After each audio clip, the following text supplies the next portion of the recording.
안녕하세요. 저는 40대 여성입니다. 어떤 식으로 이야기를 시작할까 고민하다가 이렇게 주절주절 사연을 한번 올려봅니다. 저는 어릴 때 저희 집이 세상에서 가장 화목하고 단단한 가정인 줄 알았습니다. 그 누구보다 든든하고 오죽한 아버지와 자상한 어머니가 저희 유년 시절을 정말 행복하게 만들어 주셨었거든요. 우리 부모님은 사업으로 맺어진 혼인 관계였습니다.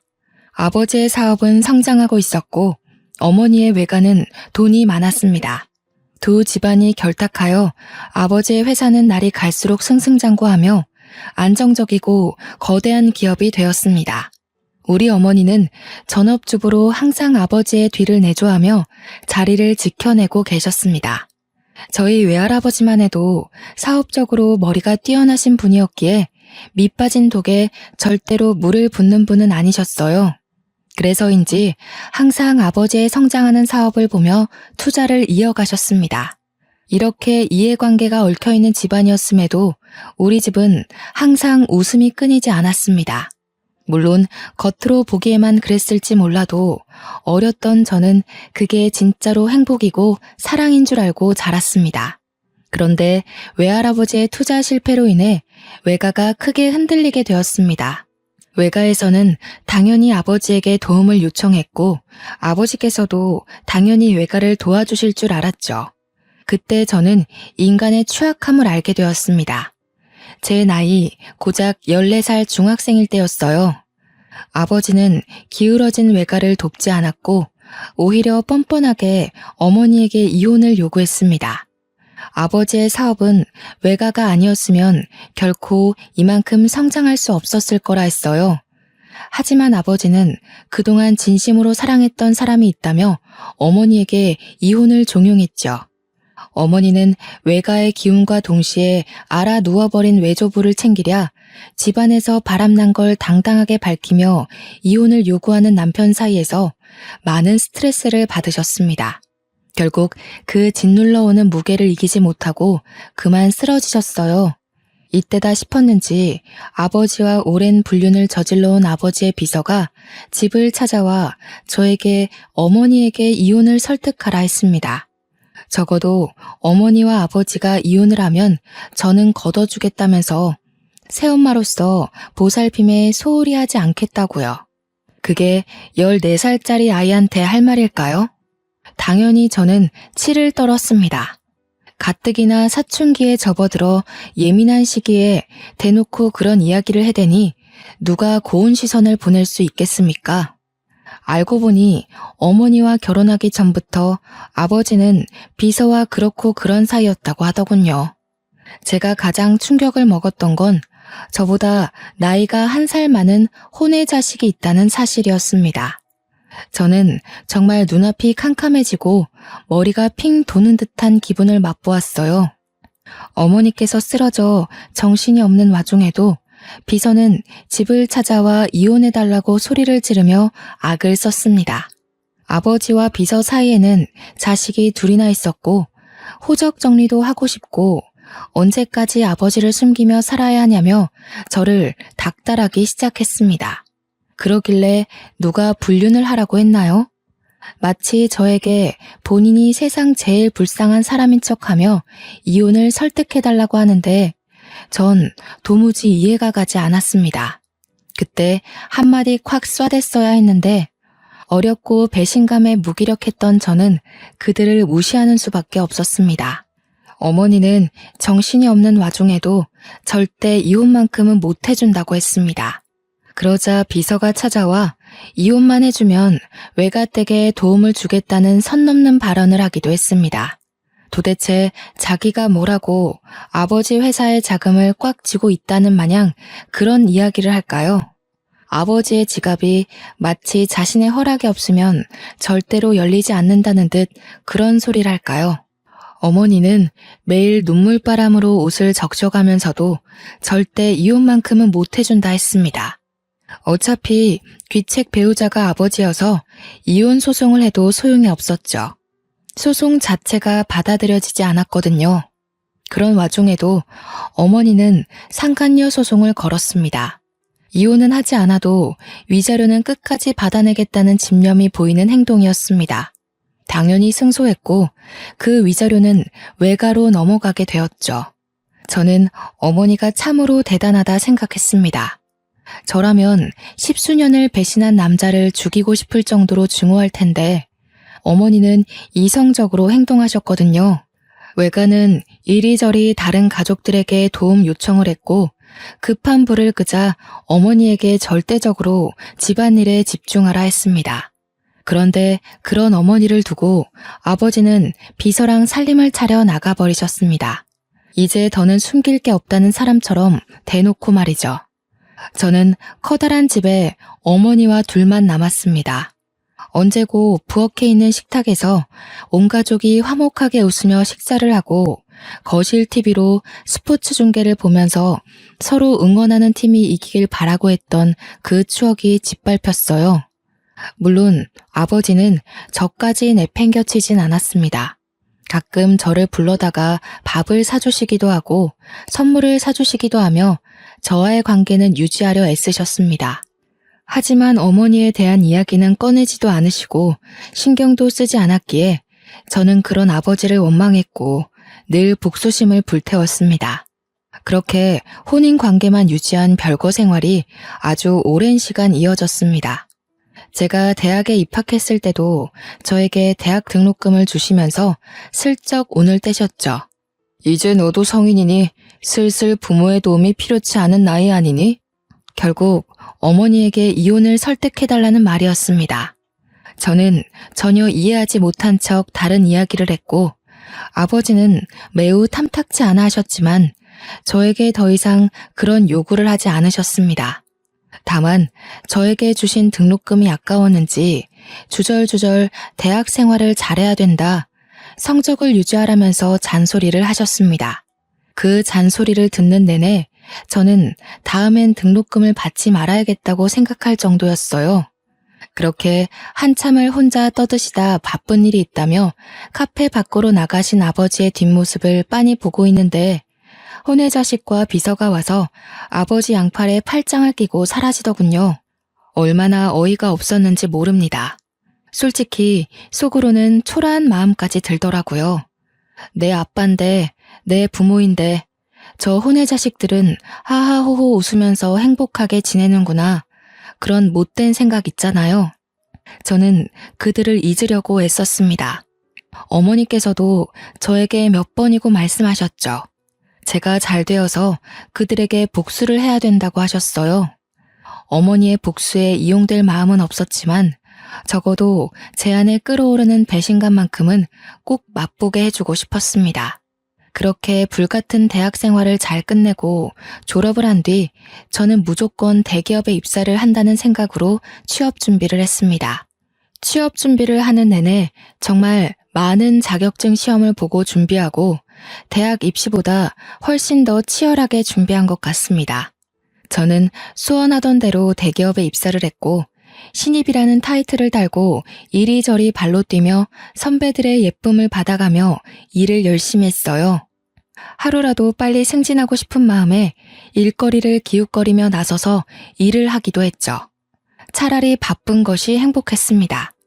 저의 열정을 알아본 것인지 회사 사수가 저에게 소개팅 자리를 주선해주겠다고 하더군요. 적어도 주말에는 데이트도 하고 해야 하는 것 아니겠냐며 이제 남자친구 만날 정도로 안정적이지 않냐고 했습니다. 솔직히 저는 몇 번이고 거절을 했어요. 나이가 적은 것도 아니었고 남자를 만나게 되면 미래의 일까지 생각해야 하는데 허울만 좋은 가족이지 속은 시꺼멓게 썩어 있었잖아요. 어디 말하기 부끄러울 정도로요. 그래서 싫다고 했습니다. 하지만 저희 사수님은 포기하지 않았어요. 저에게 그래도 나름 중견기업에 다니고 있는 남자고 최연소 임원 타이틀까지 노리고 있는 일 잘하는 사람이라고, 남자로 보지 말고 그럼 친구로라도 한번 만나보는 게 어떻겠냐고 하셨습니다.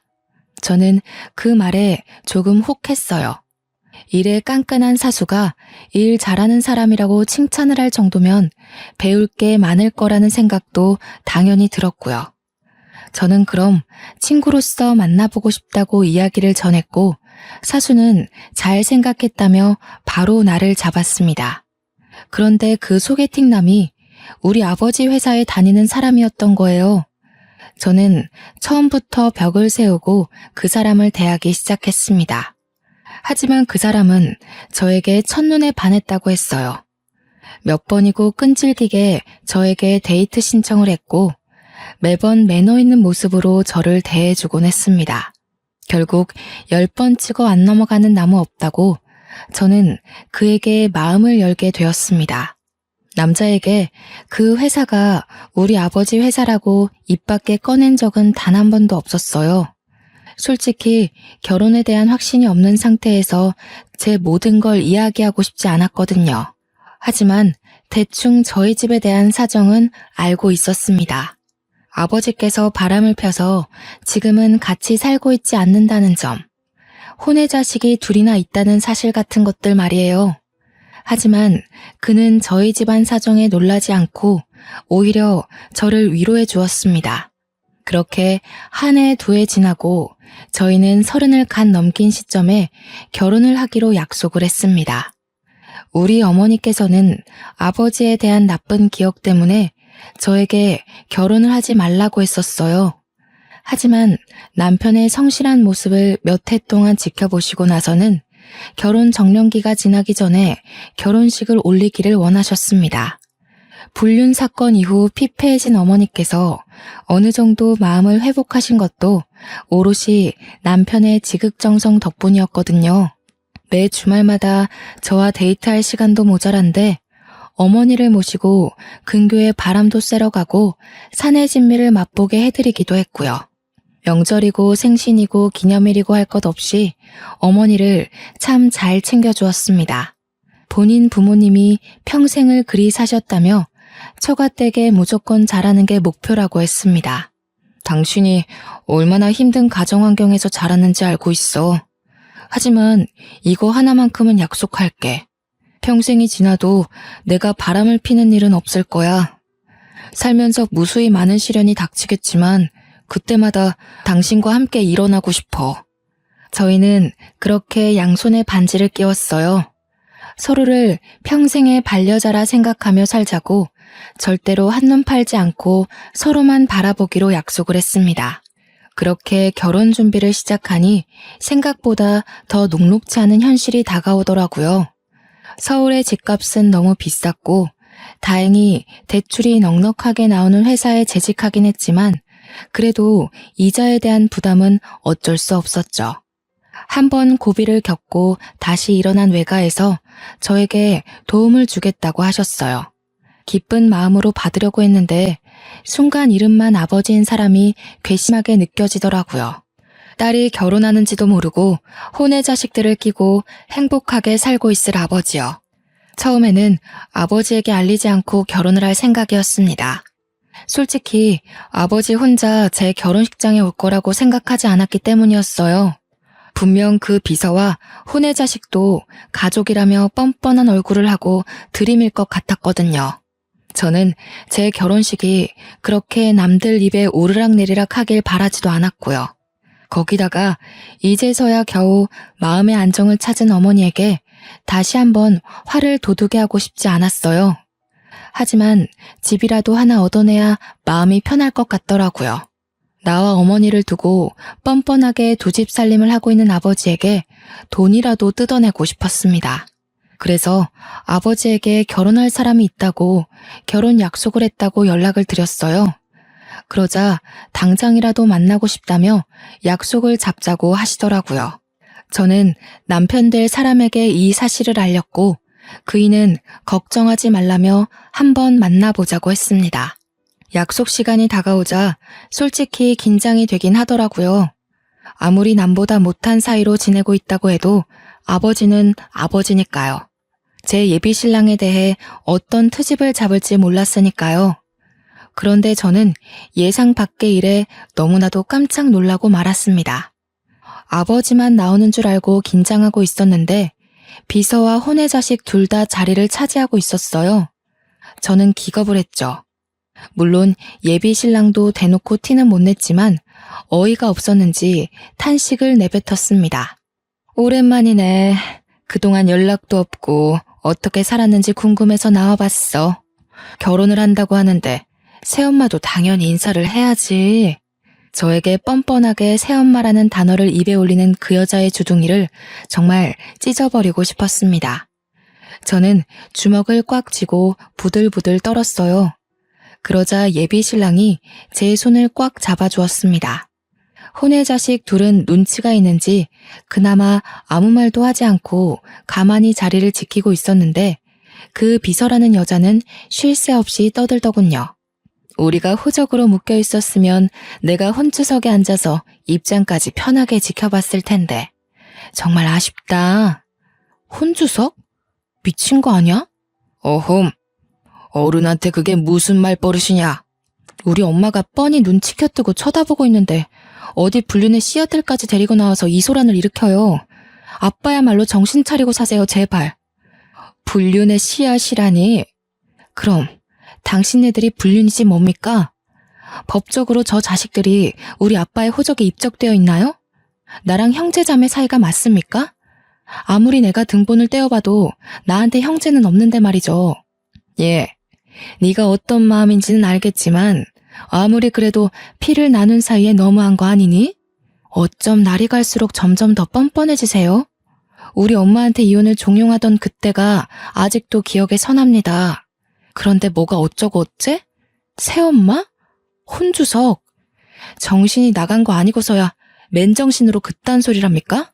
남편은 제가 흥분하자 저를 말리려고 했어요. 하지만 저는 그런 남편의 손을 뿌리쳤습니다. 지금 아니면 이 모든 속내를 털어놓기 힘들 거란 생각이 들기도 했고 속 시원하게 털어내고 싶었거든요. 제가 한번 뿌리치자 남편은 저를 2번 말리진 않았습니다. 저는 거기서 멈추지 않고 계속해서 쏘아댔어요. 그동안 어머니께서 당했던 서욕을 어떻게든 갚아주고 싶은 마음에서였죠. 호적에도 못 올라간 것들이 가족인 척 하지 말라고. 아빠가 죽으면 그 재산이 다 내 거지 당신들 것이 될 것 같아?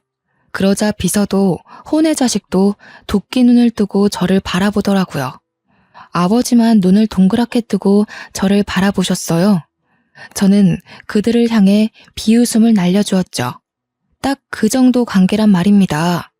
법적으로는 아무런 상속도 받지 못할 제 3자들.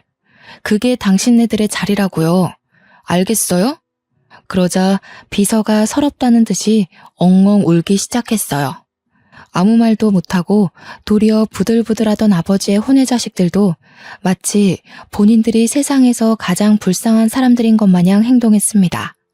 아버지께서는 저에게 꽤 화가 나신 듯 했지만 저는 상관없었어요. 어차피 집이나 한 채 뜯어볼까 하는 심산으로 만난 것이었고 아버지께서 열받아서 못해준다고 하면 외가에 손을 벌리면 되는 거였거든요. 남편만 제 속을 정확하게 모르니 발을 동동 굴렀죠. 본인도 이 정도의 싸움은 생각을 못한 것 같았어요. 게다가 지금 앞에 앉아있는 사람이 본인 회사 사장님이니까요. 어쩜 말을 그런 식으로 할 수 있느냐. 네 애미가 그리 가르치든 어디 그 입에서 우리 엄마를 올려요. 내가 보고 배운 게 뭐겠어요. 불륜? 뻔뻔함? 뻔뻔한 거 배운 김에 말할게요. 나 결혼할 때 올 생각 하지도 말고요. 집이나 한 채 해주세요. 뭐가 어쩌고 어째? 그래도 나 좀 핏줄이니까 내 가족이 될 사람은 보여줘야 할 것 같아서 만나자고 한 건데 이렇게 줄줄이 딸린 식구들 데리고 와서 내 속을 뒤집을 거란 생각은 못했네요. 저딴 불륜의 증거들 보여줘서 뭐합니까? 내 얼굴에 침 뱉기지. 아버지는 저에게 아무런 말도 하지 못했습니다. 솔직히 제 말에 틀린 소리가 하나도 없잖아요. 만약 혼의 자식들이나 비서가 밖에서 기다리고 있었다면 이 정도로 화가 나진 않았을 거예요. 어떻게 내 남편이 될 사람을 소개시켜주는 자리에 뻔뻔해도 유분수지. 아파트나 한 채 해주세요. 그거 말고는 더 이상 아빠한테 바라는 거 없네요. 저는 그 말을 뒤로 식어가는 음식들은 보지도 않고 남편의 손을 잡고 식당을 나왔습니다. 남편은 꽤 충격을 받은 듯한 얼굴이었어요. 정말 속에서 우러나오는 화목한 가정에서 자랐던 남편은 콩가루 집안인 우리 가족에 대해 할 말을 잃은 듯 했습니다. 거기다가 아버지라고 나온 사람이 본인이 다니는 회사의 최고 경영자라니 얼마나 황당했겠습니까? 저는 남편에게 솔직하게 이야기를 했어요. 지금 본 당신 회사 사장이 우리 아버지가 맞다고. 나를 낳기 전부터 불륜사이던 비서가 있었다고. 내가 14살에 집을 나가 단 한 번도 집에 들어온 적이 없었던 인간이라고. 증오하고 또 증오하는 사람이라고 이야기를 하며 저도 모르게 눈물을 뚝뚝 흘렸습니다. 남편은 그런 저를 꽉 끌어안고 위로를 해주었어요. 그동안 퍼즐 맞추기식으로 조금씩 말했던 가정사가 모두 맞춰지는 기분이라고 했습니다. 그러면서 본인 회사 사장이 저런 파렴치한 인간인지 몰랐다고 너무나도 큰 실망이라고 했습니다. 회사에서만큼은 애사심이 강하고 회사를 위해 무엇이든 할 수 있는 사람인 것처럼 굴었는데 그것이 다 거짓부렁이었다면서요. 저는 남편에게 단 한 번도 이직하라는 소리를 해본 적 없었습니다. 하지만 남편은 저에게 이런 회사에서 미래를 꿈꿀 수 없다고 결혼을 해야 할 시기에 미안하지만 이직을 하고 싶다고 했어요. 저는 남편에게 하고 싶은 대로 하라고 했습니다. 그렇게 3일이 지나고 아버지에게서 뜻밖의 연락이 왔습니다. 만나자고 했지만 저는 만나기 싫다고 했고 아버지 회사 사람이 저희 집으로 심부름을 왔어요. 바로 아파트 계약서였습니다. 아버지는 저에게 미안하다며 아파트를 한 채 결혼 선물로 주겠다고 하더군요. 저는 솔직히 당황스럽긴 했지만 애초에 이것을 뜯어내려 그 더러운 만남을 했던 거니까 주는 건 받겠다고 했습니다. 그리고는 결혼식 당일까지도 연락을 하지 않았어요. 은근히 청첩장을 주길 기다린 눈치였지만 저는 절대로 날짜와 식장을 알려주지 않았습니다. 저는 아버지가 마련해 주신 신혼집에 들어가는 날에도 절대로 연락을 하지 않았어요. 남편은 약속대로 이직 준비를 시작했습니다. 물론 많은 걸림돌들이 있었죠. 남편이 워낙 능력이 출중해서 회사 임원들이 바지가랑이를 붙들어 매고 말렸기 때문입니다. 집으로도 몇 번이나 찾아왔었는지, 하지만 이미 떠난 남편의 마음을 다시 붙잡기란 어려운 일이었죠. 그동안 따냈던 계약건들도 많았고 워낙 성실하게 일해서 주변 평판이 좋았던 남편은 더 좋은 조건으로 승진하여 다른 중견 기업으로 이직을 했습니다. 저희는 더욱 여유롭게 생활을 이어나갈 수 있었어요. 이직한 이후에도 몇 번이나 아버지 회사 임원들이 찾아와 앓는 소리를 했지만 저희는 싸그리 무시를 했습니다. 아무리 생각해도 임원 자리를 제시하지 않는 이상 남편이 다시 한번 이직을 할 이유가 없었거든요. 주위의 모든 것이 정리되는 느낌이 들자 저희는 하루라도 빨리 이세를 갖자는 결론에 도달했습니다. 양가의 축복 아래 정말 계획했던 대로 임신에 성공하고 늘 제가 바람 불면 사라질까 아껴주시는 시부모님 덕에 행복한 시간을 보내고 있었습니다. 애가 애를 낳는다면서 저희 어머니께서는 제 임신 사실에 기뻐하시면서도 걱정을 많이 하셨어요.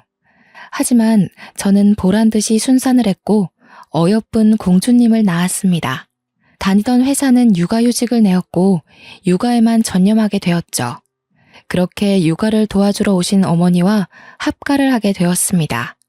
저희 집안은 아이의 웃음소리에 끊임없이 행복함을 느끼며 살게 되었어요. 비로소 정말 하나의 가정이 완성된 듯한 느낌을 받았습니다. 알게 모르게 저도 아버지의 부재로 인해 많이 상처를 받았더라고요. 이렇게 아이까지 낳으니 더더욱 아버지의 행동이 이해가 되지 않았습니다. 그렇게 몇 년이 더 지나고 사건이 생겼습니다.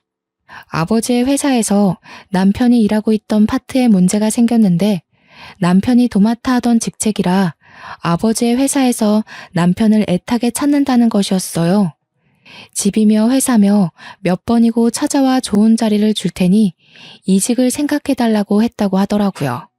아니, 회사 운영을 어떻게 했길래 사람 하나 비웠다고 그렇게 죽는 소리를 할 수 있는 건지 이해가 되지 않았습니다.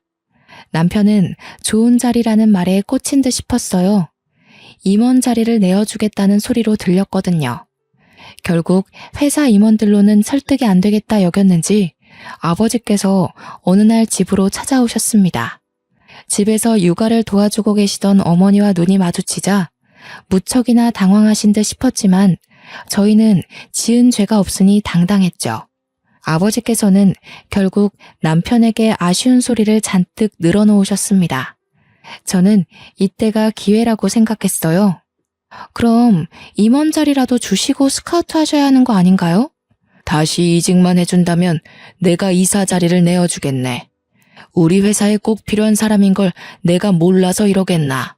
그래 여보, 어차피 아빠 회사에 직계 혈통은 나 하나 아니겠어? 하면서 아버지를 빤히 바라보니 헛기침을 한번 하시고는 땀을 닦으시더군요. 저는 그런 생각을 했어요. 혼의 자식들이야 아버지 호적에도 올라가지 못한 인간들인데 이 회사를 가질 사람은 저밖에 없다고요. 어릴 때 아버지께서 야금야금 증여해 주신 주식도 꽤 가지고 있으니 이 회사 차기 주인은 제가 되어야 한다고 생각했습니다. 아버지께서 남편에게 이사 자리를 주면 오히려 저에게 든든한 뒷배가 될 수 있을 거라 생각했고요. 저는 절대로 혼의 자식들이 아버지 회사를 탐내거나 혹은 콩고물 떨어지길 기대하지도 못하게 만들고 싶었거든요. 아버지께서는 제가 말하는 건 모두 들어주실 것처럼 행동했습니다. 남편은 고민을 좀 해보겠다고 했으나 이미 마음이 기운 듯했어요.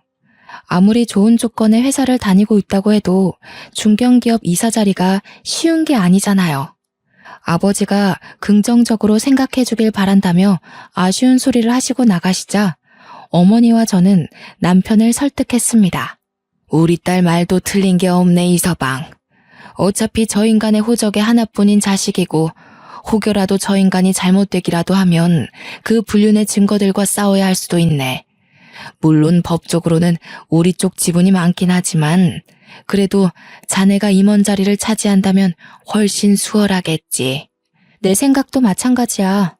우리가 저 회사를 꿀꺽할 수 있는 좋은 기회라고 생각해. 당신이 뒤에서 임원들 설득만 하면 내가 언제라도 아버지 뒤통수를 칠 수 있지 않겠어? 물론 아빠도 대비를 어느 정도 해두긴 하겠지만 남편은 연봉도 오르고 나이 40대에 최연소 임원 타이틀을 얻을 수 있다는 명예로운 일에 동참하지 않을 이유가 없다고 했습니다.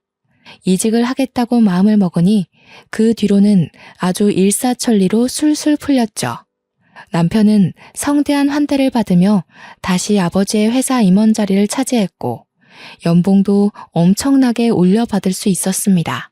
능력이 출중했기에 그 누구도 토를 달지 않았어요. 아버지의 혼의 자식들이 조금 불만을 토로했다고 하긴 하더라고요. 본처의 자식만 챙기는 것 아니냐고요. 그도 그럴 게 아버지의 혼의 자식들은 돈을 쓸 줄만 알았지 벌 줄은 모르는 사람들이었거든요. 오죽하면 아버지께서 대놓고 낙하산으로 회사에 꽂아주기까지 했었는데 사고만 쳐서 결국 잘렸다고 들었어요. 그 뒤로도 뭐 딱히 일을 하고 있다는 소리도 들어본 적 없었고요. 그러니 당연히 비서와 혼의 자식들도 위기감을 느끼긴 했을 거예요. 저는 그 부분을 노린 거고요. 복수는 원래 차근차근 한 번에 해결하는 거라고 하잖아요. 기회가 찾아왔어요. 아버지께서 갑자기 쓰러지신 거예요. 저는 아버지의 걱정보다 드디어 이 회사를 가질 수 있을까?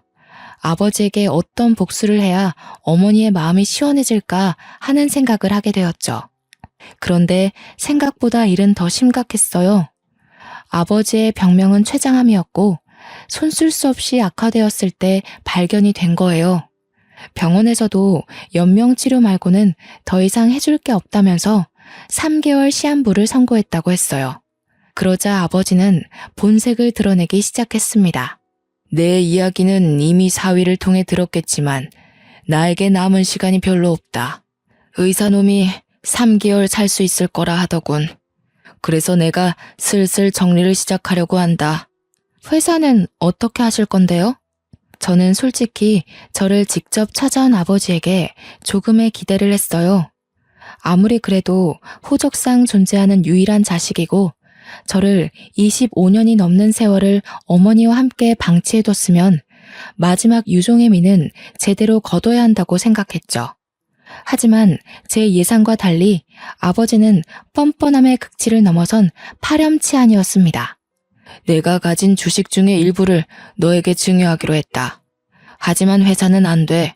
그건 우리 첫째 아들의 몫이다. 우리 첫째요? 그렇게 날선 반응하지 마로. 네 오빠 아니냐. 저는 오빠라는 말에 소리를 꽥 질렀습니다. 감히 누구 앞에서 그 불손한 존재를 오빠라 들먹인단 말입니까? 누가 오빠예요, 누가. 저는 그런 더러운 종자를 오빠로 둔 적 없습니다. 네 애비가 죽어가는데 아직도 인정을 못한다는 게야? 그 아이들이 무슨 죄가 있어서 평생을 아버지를 아버지라 부르지도 못하고 살아야 하니? 아버지라고 잘만 부르던데 무슨 소리세요? 그래서 회사를 그 혼의 자식에게 주겠다고요? 최장암이라더니 머리가 어떻게 된 건 아니세요?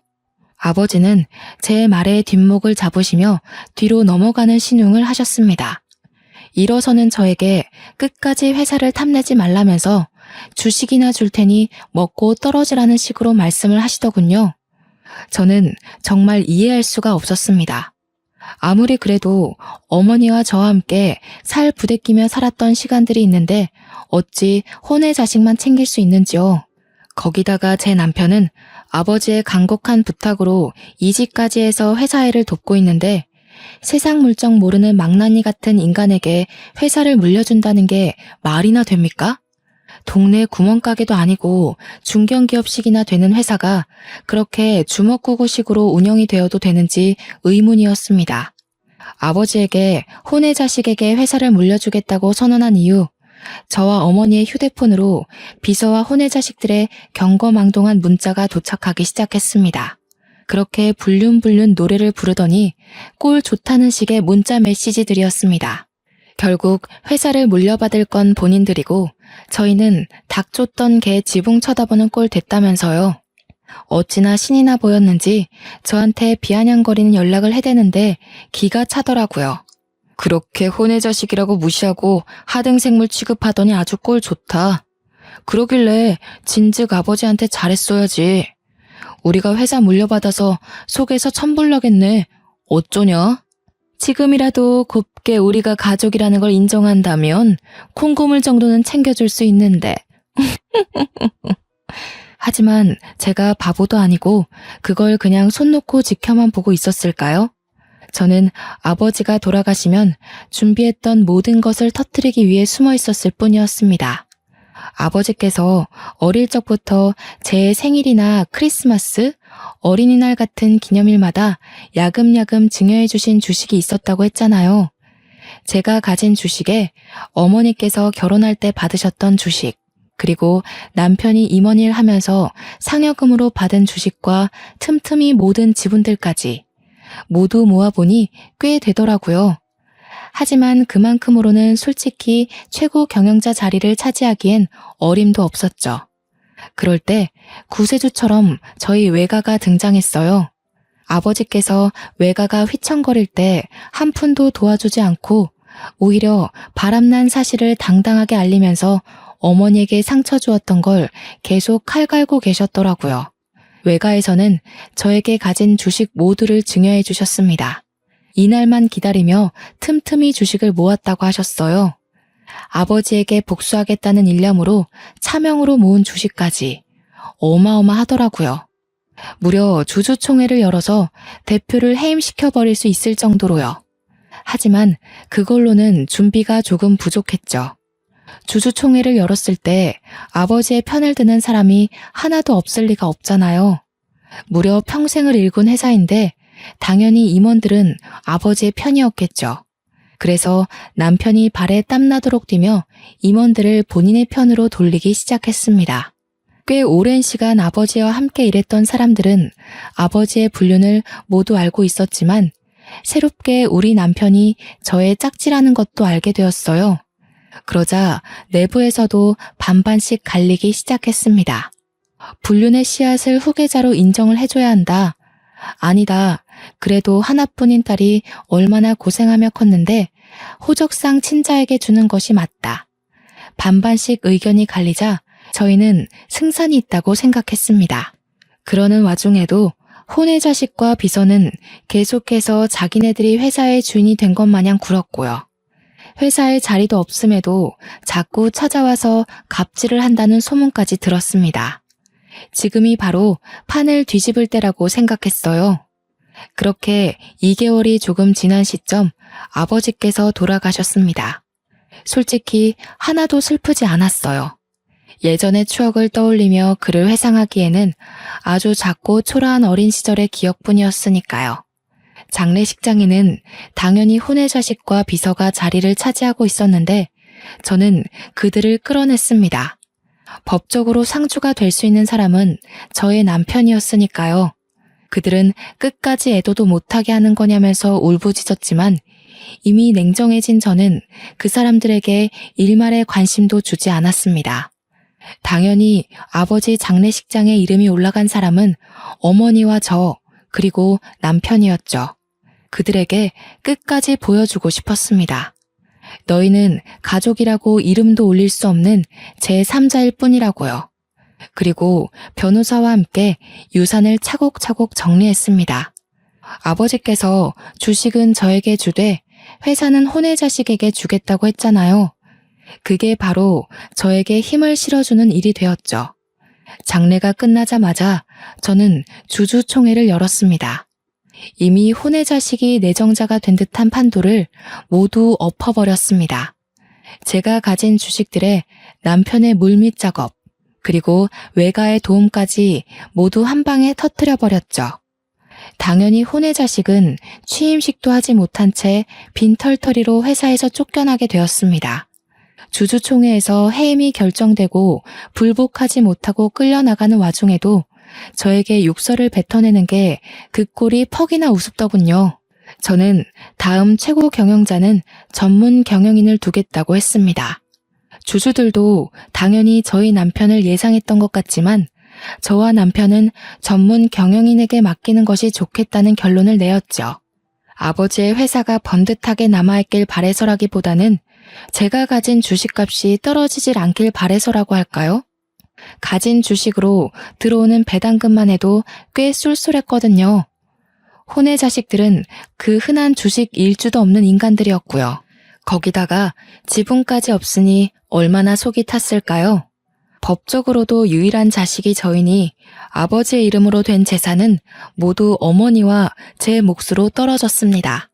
그제서야 혼의 자식들과 비서는 잘못했다면서 한 번만 용서해달라고 하더라고요.